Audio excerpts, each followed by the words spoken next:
Alessandro, que é presidente do SEAC, da Sociedade Espírita Amor e Caridade, que falará e abordará o tema Aliança entre a Ciência e a Religião. Para quem adentra em a casa pela primeira vez, nós temos aqui, à minha direita, no quadro, todo o cronograma de estudos, praticamente todos os dias, e as palestras que acontecem às quintas-feiras às 20 horas e aos sábados às 18 horas. Se alguém tiver interesse, fique à vontade, tanto aqui quanto na saída, existem os dias e os horários dos estudos. Eu vou fazer uma leitura de abertura, uma oração, em seguida eu passo a palavra ao nosso palestrante da noite. Do livro Fonte Viva, Psicografia de Francisco Cândido Xavier pelo Espírito Emmanuel. Ajudemos-nos a vida mental.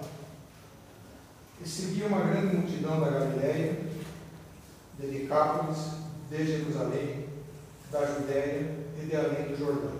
Isso está escrito em Mateus capítulo 4, versículo 25. A multidão continua seguindo Jesus na ânsia de encontrá-lo, mobilizando todos os recursos ao seu alcance. Procede de todos os lugares, sequiosos de conforto e revelação. Inútil a interferência de quantos se interpõe entre ela e o Senhor, porque de século a século a busca e a esperança se intensificam. Não nos esqueçamos, pois, de que abençoada será sempre toda a colaboração que pudermos prestar ao povo em nossa condição de aprendizes. Ninguém precisa ser estadista ou administrador para ajudá-lo a engrandecer-se. Boa vontade e cooperação representam as duas colunas mestras no edifício da fraternidade humana. E contribuir para que a coletividade aprenda a pensar na extensão do bem é colaborar para que se efetive a sintonia da mente terrestre com a mente divina. Descerra-se à nossa frente precioso programa nesse particular. Alfabetização, leitura edificante, palestra educativa, exemplo contagiante na prática da bondade simples, divulgação de páginas consoladoras e instrutivas, exercício da meditação. Seja a nossa tarefa primordial ao despertamento dos valores íntimos e pessoais. Auxiliamos o companheiro a produzir quanto possa de dar melhor progresso comum ao plano ideal e na atividade em que se encontra. Orientar o pensamento, esclarecê-lo e sublinhá-lo é garantir a redenção do mundo, descortinando novos e ricos horizontes para nós mesmos. Ajudemos a vida mental da multidão e o povo conosco encontrará Jesus, mais facilmente para a vitória da vida eterna. Às vezes nós procuramos essa busca que nós temos, enquanto encarnados humanos, de Jesus, e às vezes nós buscamos fenômenos simples nos nossos atos, no dia a dia, com o nosso companheiro de trabalho, com o nosso companheiro, nosso parceiro. E às vezes é uma atitude nossa, de bom exemplo, não ficar só na teoria, é o que Jesus, é encontro com Jesus, é isso que Ele nos deixou quando esteve aqui encarnado na terra. Então, às vezes, a gente está procurando alguma coisa a mais e está do nosso lado como praticar o amor e a caridade, que é o exemplo que Jesus nos deixou. Então, que a gente possa sempre refletir sobre isso, e é isso que a doutrina sempre nos esclarece. Peço que permaneçam concentrados na orientação do pensamento, para recebermos o nosso palestrante e as bênçãos e o carregamento dos bons espíritos que nos acompanham, tanto encarnados quanto desencarnados. Deus infinita bondade, Criador de tudo, Mestre Jesus, nosso mover divino, benfeitores espirituais, nossos anjos da guarda, que possamos nós sempre, ao adentrarmos dentro de uma casa espírita, sairmos daqui melhores do que chegamos e que possamos pôr em prática sempre o que aqui ouvimos, não ficando só na teoria. Essa doutrina de amor e de caridade que Jesus aqui nos deixou, de amar a Deus sobre todas as coisas e ao próximo como a nós mesmos, de não fazermos aos outros aquilo que não gostaríamos que nos fizessem. Com certeza, se sempre refletirmos sobre isso, enquanto estivermos aqui, tanto para o nosso crescimento, como para o crescimento da humanidade, faremos daqui um mundo melhor. Nos abençoa, nos auxilia. Muito obrigado por essa oportunidade, Senhor, e que assim seja.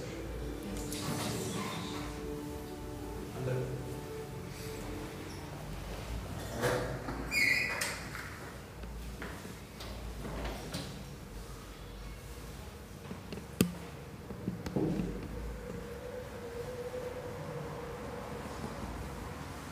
Queridos amigos, queridos irmãos, o nosso boa noite e muita paz a todos. Como já foi adiantado, nós estaremos falando hoje sobre a aliança da ciência e da religião, tendo como base um texto escrito por Allan Kardec, o codificador da doutrina espírita, na obra O Evangelho segundo o Espiritismo. Nós recortamos 3 parágrafos desse texto, nós faremos a leitura e os devidos comentários. Então, neste texto, intitulado Aliança da Ciência e da Religião, nos diz o codificador da doutrina espírita que a ciência e a religião são 2 alavancas da inteligência humana.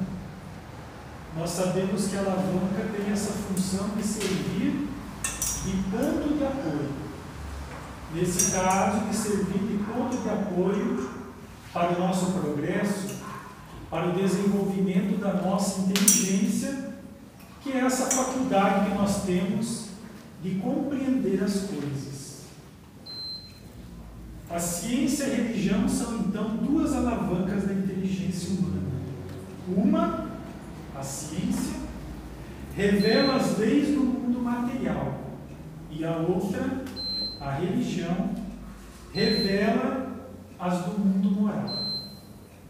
Tendo, no entanto, essas leis o mesmo princípio, ou seja, o mesmo autor, que é Deus, não podem contradizer-se. Se fossem a negação uma da outra, uma necessariamente estaria em erro e a outra com a verdade, porquanto Deus não pode pretender a destruição da sua própria obra. A incompatibilidade que se julgou existir entre essas 2 ordens de ideias provém apenas de uma observação defeituosa e de excesso de exclusivismo de um lado e de outro, daí um conflito que deu origem à incredulidade e à intolerância. É o primeiro parágrafo que nós recortamos. Então, a ciência e a religião têm esta função de revelar aos homens as leis de Deus. A ciência revela as leis do mundo material, a religião revela as leis do mundo moral. Mas o autor de todas essas leis é Deus. Sendo Deus o autor de todas essas leis, as leis que regem o mundo material e as leis que regem o mundo moral, a ciência e a religião não podem contradizer-se, não podem estar em contradição.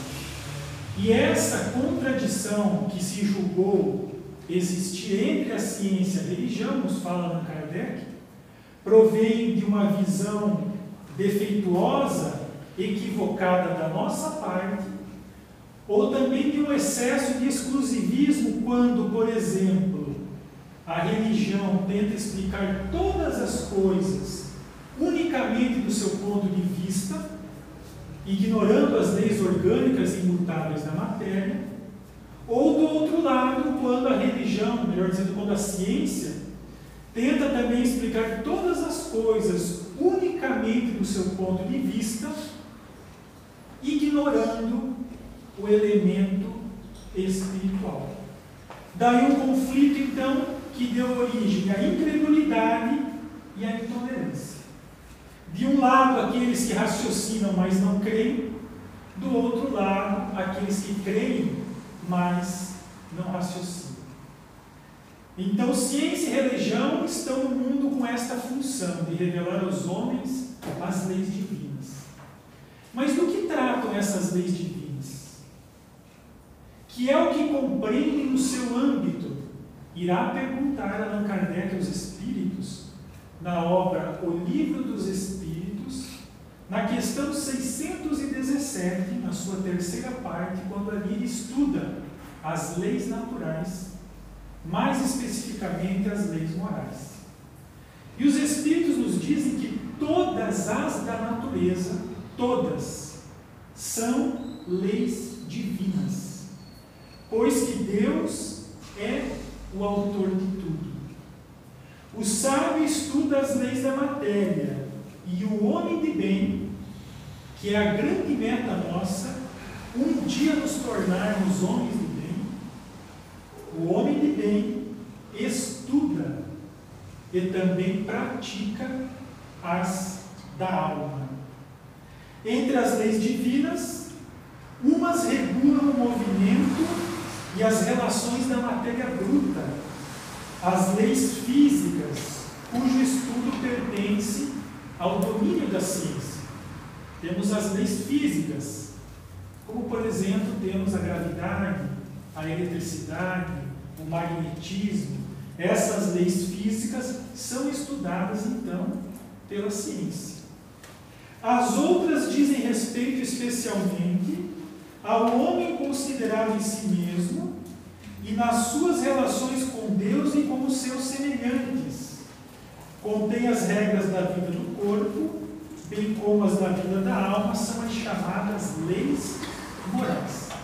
E nós que somos candidatos a um dia sermos chamados homens de bem, devemos estudar, compreender e praticar estas leis morais, pois o nosso progresso e, consequentemente, a nossa felicidade depende disso.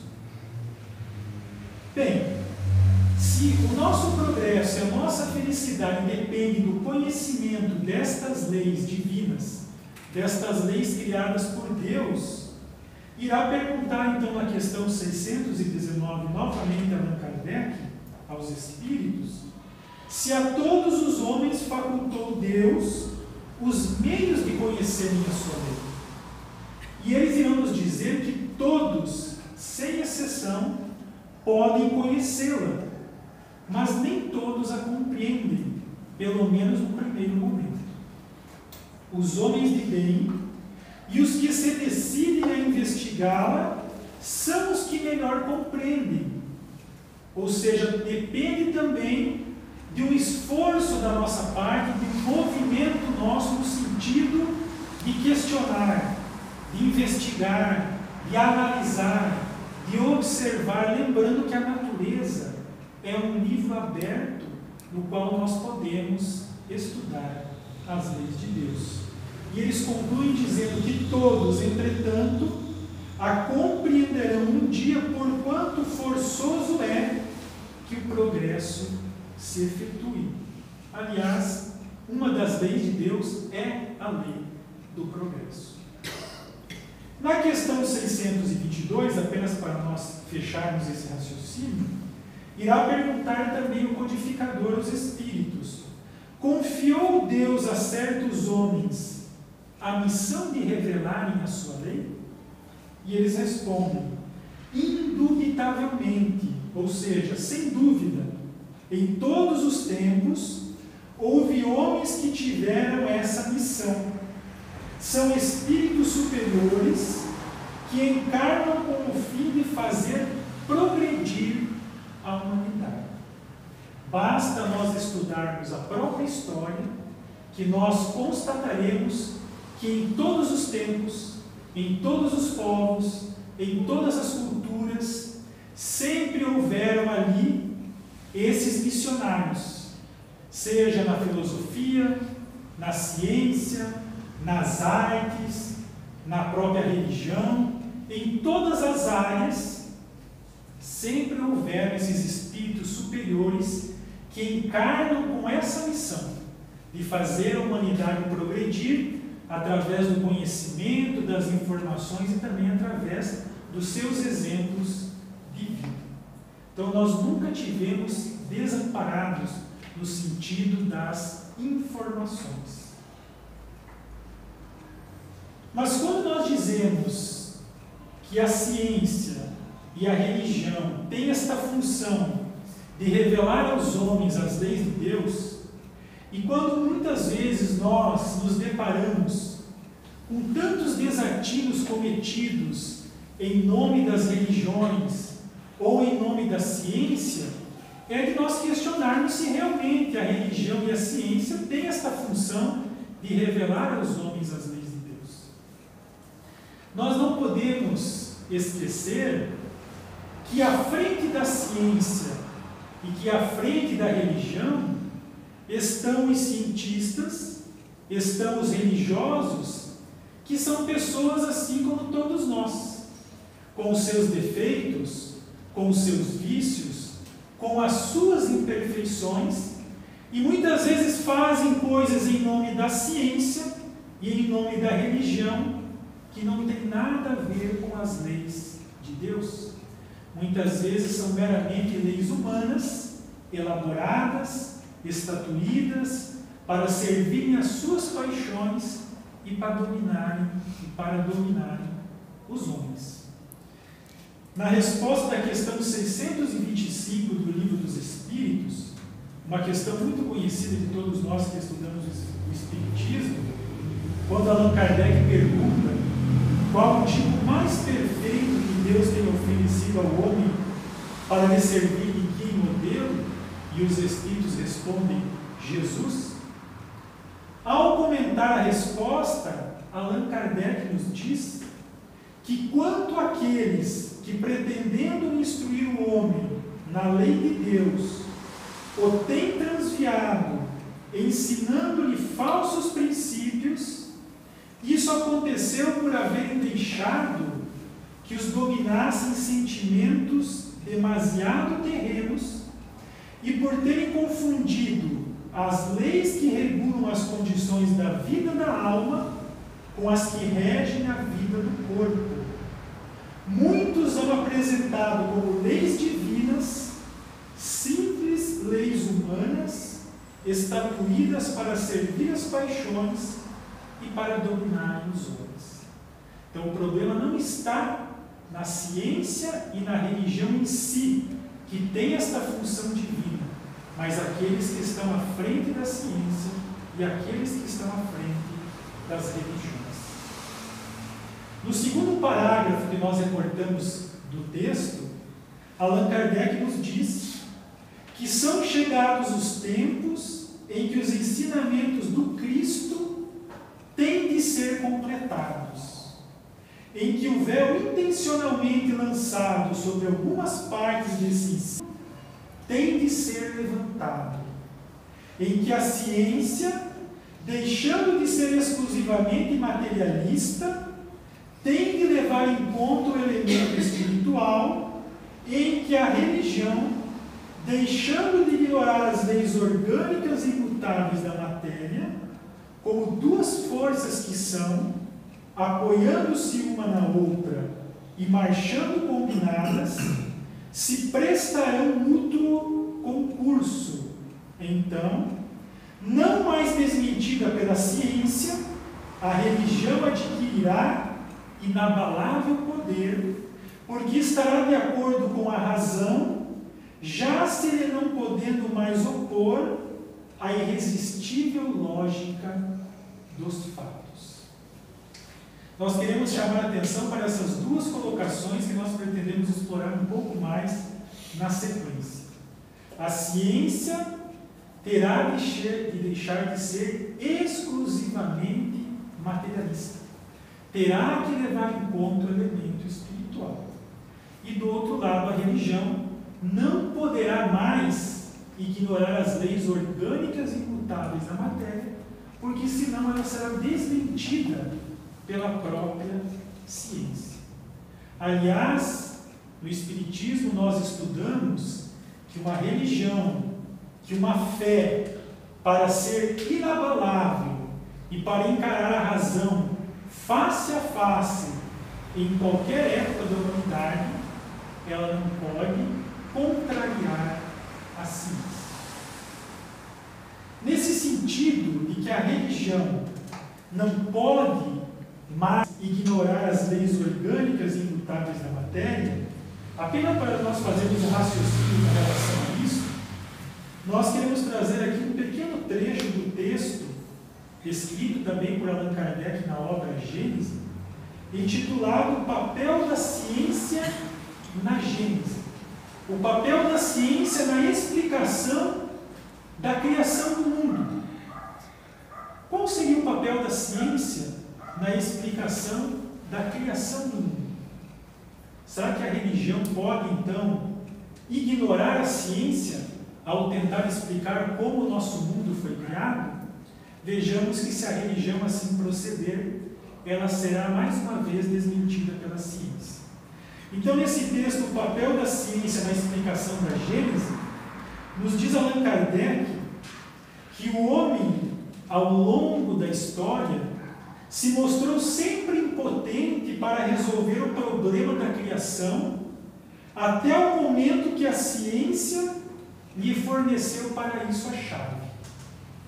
O homem teve de esperar que a astronomia lhe abrisse as portas do espaço infinito e lhe permitisse mergulhar aí o olhar, que pelo poder do cálculo possível se lhe tornasse determinar com rigorosa exatidão o movimento, a posição, o volume, a natureza e o papel dos corpos celestes, que a física lhe revelasse as leis da gravitação, do calor, da luz e da eletricidade, que a química lhe mostrasse as transformações da matéria e a mineralogia os materiais que formam a superfície do globo, que a geologia lhe ensinasse a ler nas camadas terrestres a formação gradual desse mesmo globo, a botânica, a zoologia, a paleontologia, a antropologia coube iniciá-lo na filiação e sucessão dos seres organizados. Com a arqueologia, pôde ele acompanhar os traços que a humanidade deixou através das idades. Numa palavra, completando-se umas às outras, todas as ciências houveram de contribuir com o que era indispensável para o conhecimento da história do mundo. Só lograram quando a ciência abriu caminho, fendendo o velho edifício das crenças. Então, a religião que não leva em conta as leis orgânicas e imutáveis da matéria, ela será fatalmente desmentida pela ciência. Mas, se a religião não pode ignorar as leis orgânicas e imutáveis da matéria, do outro lado, a ciência também tem que deixar de ser exclusivamente materialista e levar em conta o elemento espiritual. Nesse sentido, nós queremos compartilhar com vocês um breve trecho de uma exposição que foi proferida pelo Dr. Sérgio Felipe de Oliveira. Ele é mestre pelo Instituto de Ciências Biomédicas de São Paulo, atua nas áreas de neurociências, clínica médica e psiquiatria, é neurocientista e pesquisador da glândula pineal. E nessa exposição que ele fez, aliás, uma exposição que ele fez em vários lugares do mundo, ele sempre ao início fazia uma pergunta para aqueles que estavam ali assistindo a sua palestra, e sempre que ele fazia esta pergunta, a plateia ficava em silêncio. Então, sempre que ele fazia essa exposição, ele dizia no início que o materialismo até hoje não teve prova científica. E ele perguntava então para todos aqueles que o ouviam: qual foi o trabalho científico que provou o materialismo? Em qual laboratório o materialismo foi provado? Não há um trabalho científico sequer que prove que o materialismo seja uma realidade existencial. O materialismo não tem prova científica e, portanto, é a opinião pessoal de alguns cientistas e jamais da ciência. Então, a ciência ela não é materialista, porque não houve até hoje nenhum trabalho científico que comprovasse o materialismo como sendo uma realidade existencial. O que existe, sim, são cientistas materialistas. Mas a ciência, ela não é materialista. E ele comentava, à época, sobre uma conquista inédita, naquela época, para o curso de graduação de medicina da USP, que foi a introdução de uma disciplina chamada Medicina e Espiritualidade. Ele também comentava nessa palestra sobre o caso do professor Miguel Reale, que havia sido reitor da USP, um dos maiores juristas de todos os tempos, o qual havia sido submetido a uma operação do coração, e nessa operação, o professor Miguel Reale teve que passar por um processo de circulação extracorpórea, o seu coração ia ser aberto e uma máquina tinha que fazer o papel do seu coração. E o seu cérebro, para não sofrer danos, precisava ser resfriado a 4 graus centígrados. E o interessante é que o professor Miguel Reale comenta após a cirurgia, ele relata tudo o que foi falado durante a cirurgia pelo staff, pela equipe, pelos médicos, palavra por palavra. O professor Miguel Reale relata tudo o que foi conversado enquanto ele estava sendo submetido àquele procedimento de circulação extracorpórea, o seu cérebro sendo resfriado a 4 graus centígrados. Conforme, inclusive, publicação no jornal Estado de São Paulo, à época, e o professor Miguel Reale, então, nesta colocação, diz assim: incito os cientistas da universidade da qual fui reitor a pensarem na possibilidade de que a consciência está fora do corpo. Ou seja, o corpo físico é uma coisa, e a mente, o espírito, a consciência é outra coisa. E nos fala assim, então, o Dr. Sérgio Felipe de Oliveira, que para uma ciência honesta, há que se abrir espaço para outras hipóteses que não somente as hipóteses materialistas. Ele nos diz que a Organização Mundial de Saúde, a OMS, tem discutido desde 1983, na Assembleia Mundial de Saúde, a inclusão da dimensão espiritual no seu conceito de saúde. Dessa forma, saúde seria considerado um estado dinâmico de completo bem-estar físico, mental, social e espiritual, e não meramente a ausência de doença. No entanto, o assunto permanece ainda em discussão e a OMS, pelo menos por enquanto, tem rejeitado a modificação desse conceito já conhecido nas mais diversas assembleias que tem realizado desde então.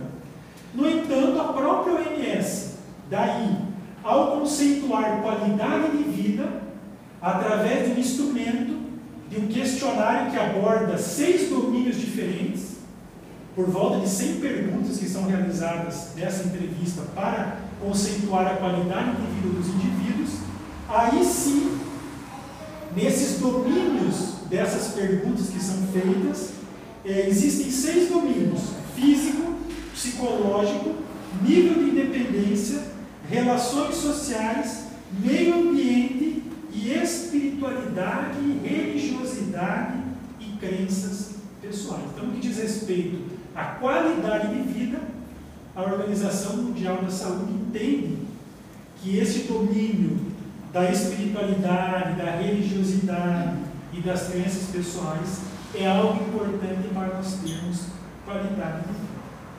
E ele nos diz também que no Código Internacional de Doenças, no CID, na sua versão de número 10, no item F44.3, ali existe já uma definição interessante, que já são pontes possíveis de serem feitas entre a ciência e a religião, entre a ciência e a espiritualidade. Vejamos o que nos diz esse item F44.3 do Código Internacional de Doenças. Lá está dito assim: define estado de transe e possessão como transtornos caracterizados por uma perda transitória da consciência de sua própria identidade, associada a uma conservação perfeita da consciência no meio ambiente. Então, são aqueles indivíduos que sabem onde eles estão, sabem o que eles estão fazendo, eles têm consciência disso, mas eles não têm mais domínio sobre si próprios. Que nós, no Espiritismo, estudamos dentro do assunto das obsessões. E aí eles concluem, então, devem aqui ser incluídos somente os estados de transe involuntários e não desejados, excluídos aqueles de situações admitidas no contexto cultural ou religioso do sujeito, dentro do transe mediúnico, alguma coisa assim.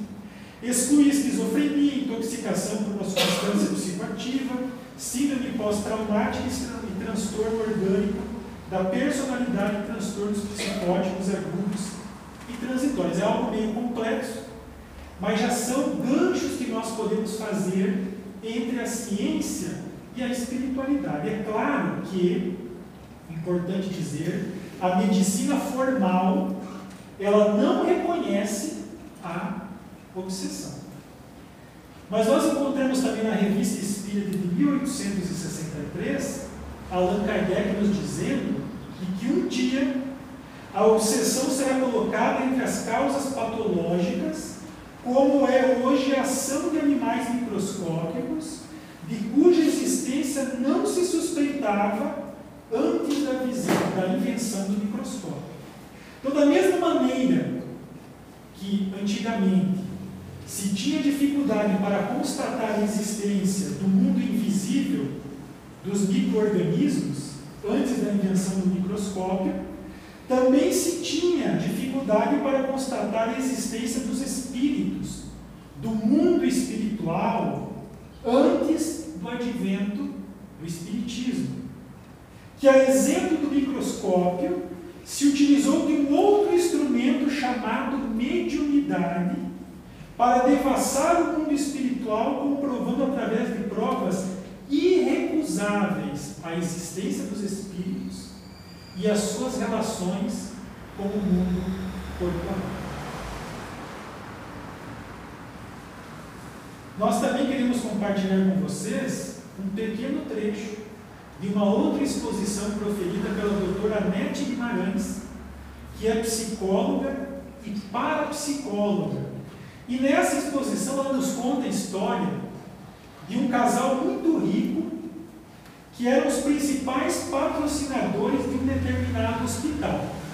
E que a filha desse casal havia nascido prematura e ela não estava bem. Os médicos haviam avisado então o casal que ela não estava respondendo ao tratamento e que em alguns dias, muito provavelmente, ela iria morrer.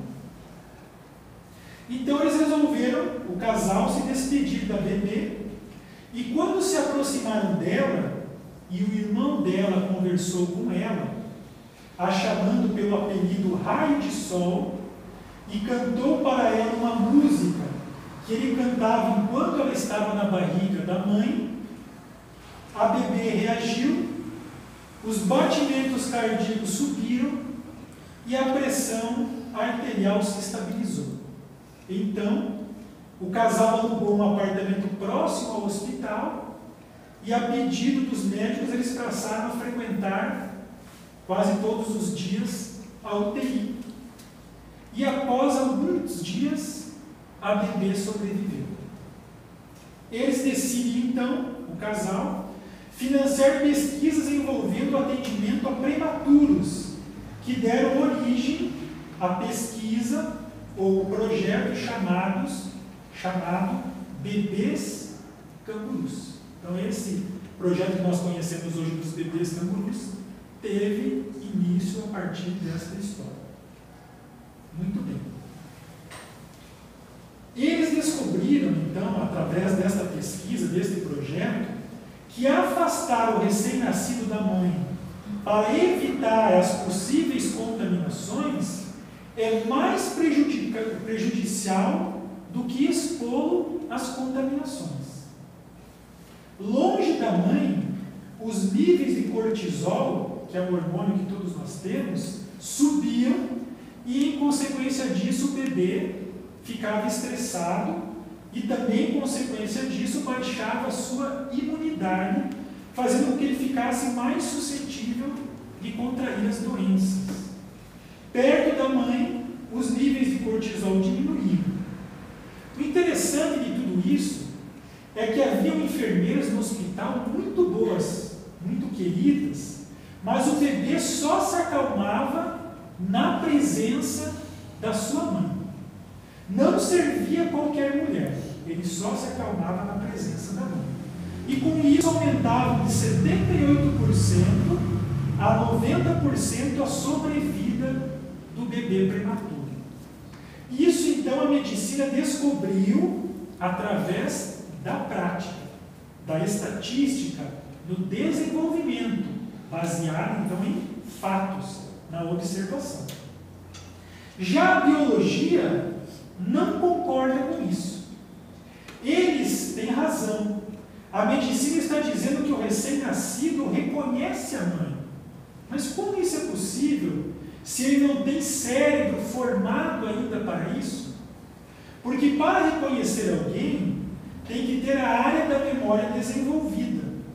O bebê não tem, só terá essa área desenvolvida após 6 meses de vida. Bebê nenhum reconhece a mãe, porque ele não tem estrutura neurológica para isso. A medicina afirma com observação prática que o bebê prematuro reconhece a mãe. A biologia diz que isso é impossível. Ela, a biologia, tem razão. Ele não enxerga, ele não escuta. Aliás, ele nunca falou com ela antes. Os dois têm razão. Quem reconhece a mãe, então? O corpo? E aí ela conclui, não. Quem reconhece a mãe é o espírito reencarnante que já conhecia a mãe antes de reencarnar. Mas ela faz também outro raciocínio lógico. Ela nos diz que a psicologia, melhor dizendo, a psicoterapia, quando elas fazem aquela anamnese, aquele questionário de entrevista com os pacientes, com as mulheres, eles sempre perguntam como foi o parto e como foi a gestação. Eles perguntam porque dizem que a gestação e o parto afetam a personalidade da pessoa de tal maneira que o Conselho Federal de Psicologia reconhece uma prática chamada regressão de memória intrauterina. A biologia, mais uma vez, não concorda com isso, e por um motivo válido. A psicologia está dizendo que dentro do ventre da mãe, você sente emoções que afetam a personalidade e lembra de coisas que a mãe sentiu. Para a biologia não pode, mais uma vez, porque o bebê não enxerga, não escuta, nem tem as áreas cerebrais desenvolvidas para isso. Como ele vai lembrar o que a sua mãe sentiu se ainda não tinha o cérebro formado? A biologia tem razão. Fisicamente, é impossível lembrar de qualquer coisa no ventre da mãe, ainda mais de conversas com o papai. Para a biologia não pode afetar a personalidade, porque você não tem personalidade e nem local ainda para armazená-la.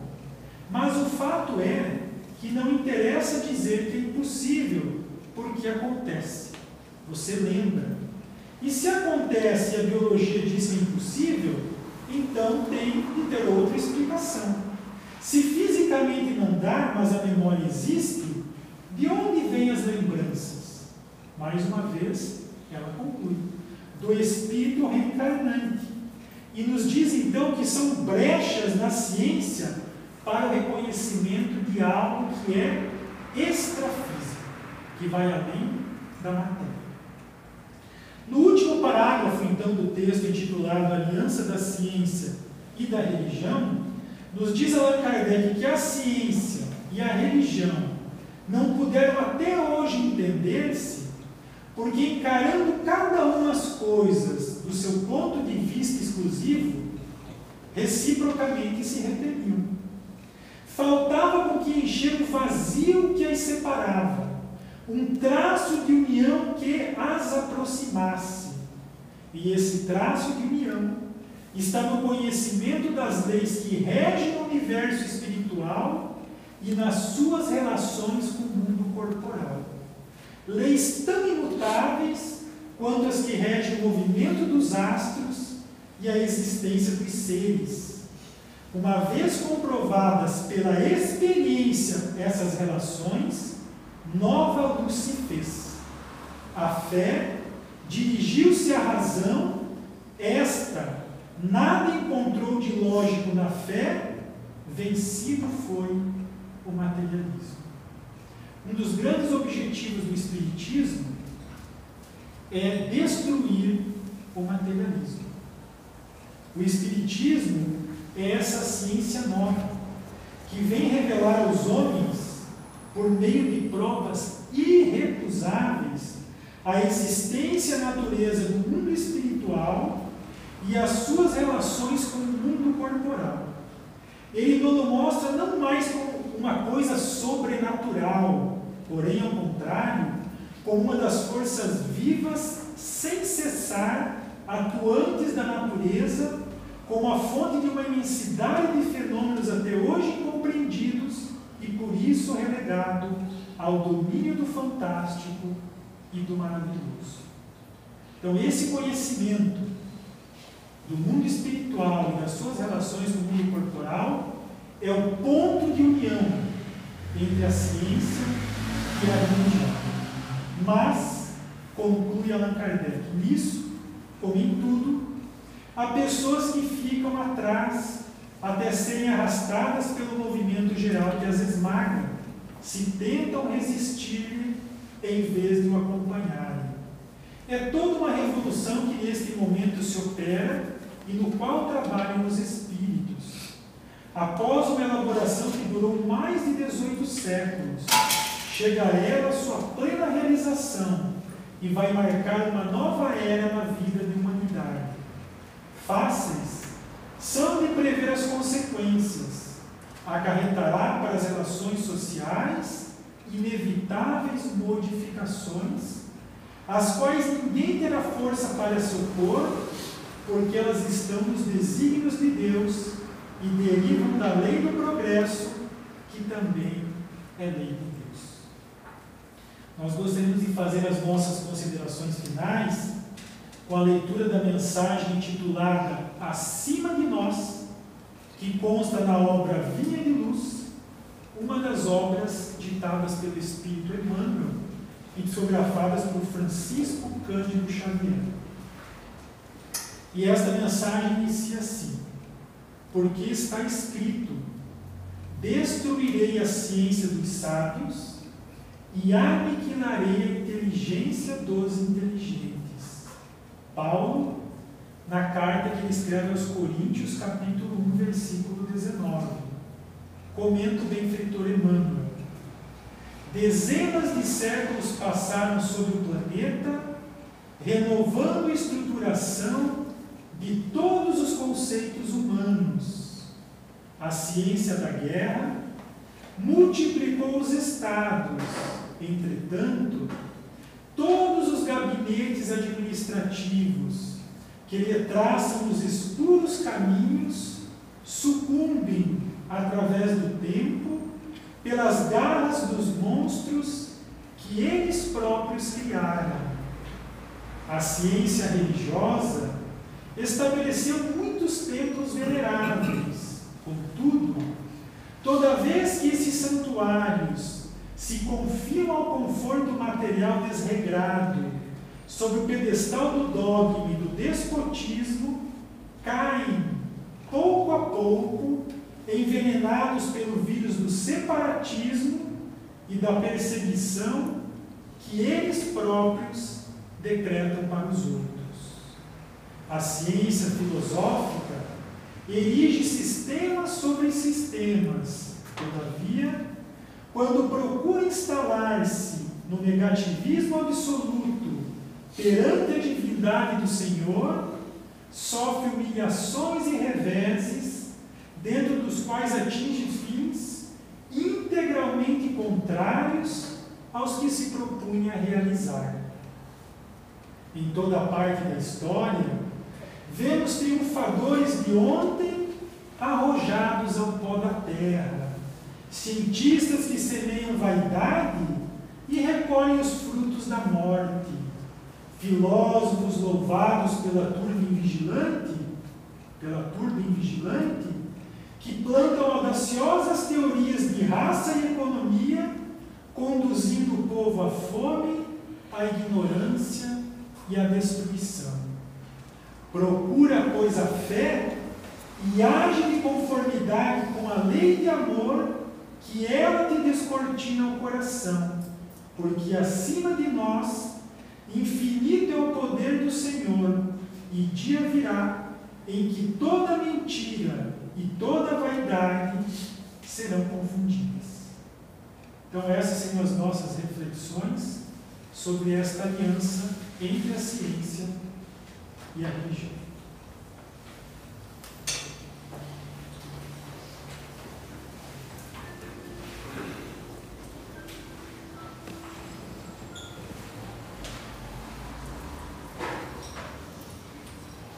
Ainda unidos em pensamento, vamos agradecer a Deus, nosso Pai Criador, por ter nos dado uma vida, por ter nos criado espíritos imortais, por ter nos dotado de amplas faculdades e potencialidades, e cada uma desenvolvidas no espaço e no tempo, através dos esforços, dos sacrifícios, do trabalho e, sobretudo, da nossa vontade. Agradecemos pela bênção da reencarnação, por nos encontrarmos por hora nessa escola abençoada da vida, no planeta Terra, que nos oferece as mais diferentes experiências, situações, circunstâncias, obstáculos e desafios que irão nos conferir o mérito do progresso e da evolução. Agradeçamos pela bênção do dia de hoje, por todos os dias, pelas oportunidades que se renovam todos os dias em nossas vidas, convidando-nos a fazermos hoje certo o que até mais não fizemos errado. Assim, profundamente agradecidos a Deus, a Jesus e a todos os espíritos protetores e amigos, concluímos a primeira parte das nossas atividades. Assim seja, Senhor.